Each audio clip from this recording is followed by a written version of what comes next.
called me. She was so excited. She's like, Lisa, you're never going to believe it. Oh, my other casting director loves your video. I got you an audition. If you just do half of what you did in the room that you did on that tape, I think I can shoot you in.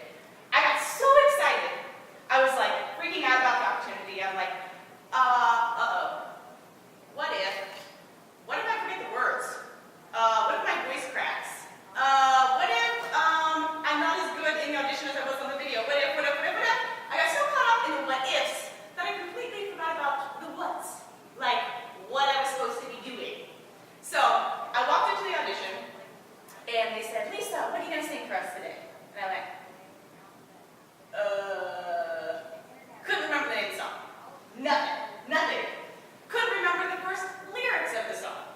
I figured out somewhere in the middle to start singing, and it just went downhill from there. I was so focused on, or I should say, instead of focusing on giving a great performance and or focusing on what I needed to be doing, I was so focused on all the things that could go wrong that that's exactly what happened. Tony Robbins gives a great example of this. He says, where focus goes, energy flows. He said when he was first learning how to drive a race car, the very first thing that they teach you is don't look at the wall. Because the second that you turn your head to look towards the wall, your hands will turn ever so slightly and you'll smash right into it. So as you can imagine, after this experience, I spent quite a bit of time figuring out how to control my focus. Learning how to control your focus is one of the keys to success in any area of your life, but especially in public speaking. So, before I continue, I need to do a demonstration, and I need a volunteer to come up here. I want to see who wants to raise a hand. Think about this. Who wants to volunteer? All right, we'll go with the first volunteer. Come on up. Please say your name again for the crowd. Marie. Marie, here's $1. Congratulations, Upsy. Now, when I asked you guys who wants to volunteer, two things were happening. You were asking yourself a question.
program.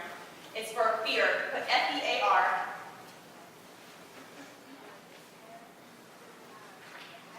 You can either forget everything and run. Raise your hand if you do that.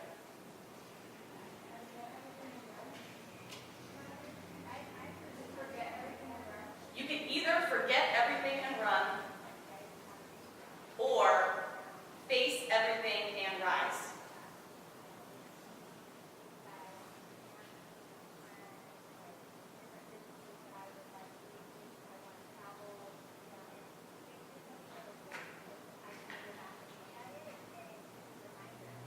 You guys done? Okay. So now I want to talk a little bit about the what, why, and the how. So, what should you spend your life's passion on? Or what is a topic you should be speaking on? Or there's always these what's. What is going to be your passion topic, if you will? If you want to be an influential person, you have to start pondering bigger questions, expanded questions. So, normal people, they go around, they ask themselves small questions all day. They ponder things like, what am I going to have for lunch? What does my friend think of my outfit? What am I going to do after school? Those are the questions they spend most of their time thinking about. The people who did big things in the world spent their time pondering big questions. What was the question that Walt Disney pondered when he was trying to create Disneyland? Think about it. I'll give you this one. How can I create the happiest place on earth? Right? He spent his time pondering the question, how can I create the happiest place on earth? And out comes Disneyland. How sad would it be if we didn't have Disneyland? All of us would be at a loss, right? All right, what did the guys who created Google, what question were they pondering? Had what? Pretty close, yeah. How do we organize the world's data, right? So, you have to decide what is a big question that you're passionate about, that you would be willing to put your time into pondering and figuring out. Now, close your eyes. We're going to talk about the why. I want you to see yourself right now. Raise your hand if you said you wanted to be a public speaker. Okay, a few of you. But this works for any passion. So close your eyes.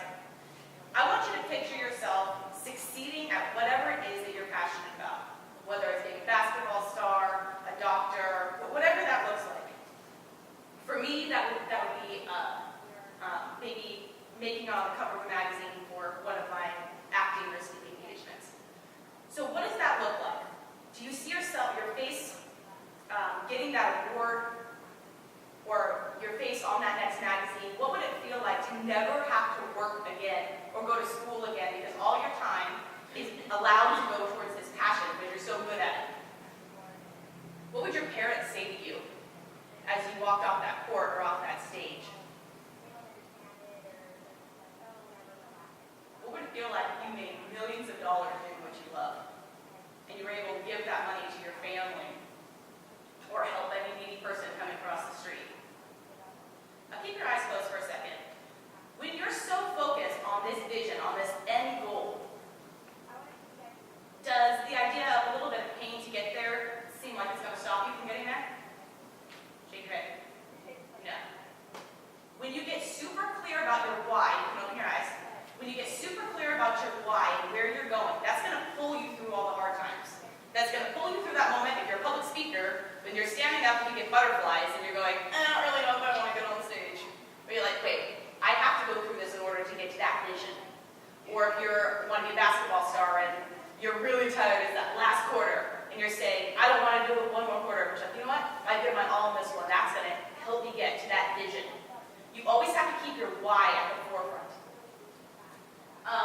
So now let's talk about how. So the goal of an influential speaker or an influential person is to initiate change, get somebody to change something that they're doing. Now, so let's say I was speaking on water conservation, and all of you guys walked away and you said, wow, she was such a great speaker, she was so fluid, she didn't miss anything, but you never conserved any water. Would that have been effective? Okay, so now what if I got up here? I kind of flipped through it and forgot some of what I was saying, I got nervous, but you guys all went home and you conserved water. Would that be effective? Yeah. So your goal in whatever field of influence that you want is to get the person that you're speaking to or the person that you have a relationship with to be able to take action. Get them to take action. And how you do that is by getting them to do exactly what I just had you do. So you need to get them to see your vision. You need to get them to be so focused on the rewards of doing whatever it is you want them to do, or they should do, that, and get them so compelled by focusing in on seeing your vision, on seeing the rewards of this vision and the pain of not taking action, that they're compelled to take action. So that's the key to your how. So what I want you guys to do is to write down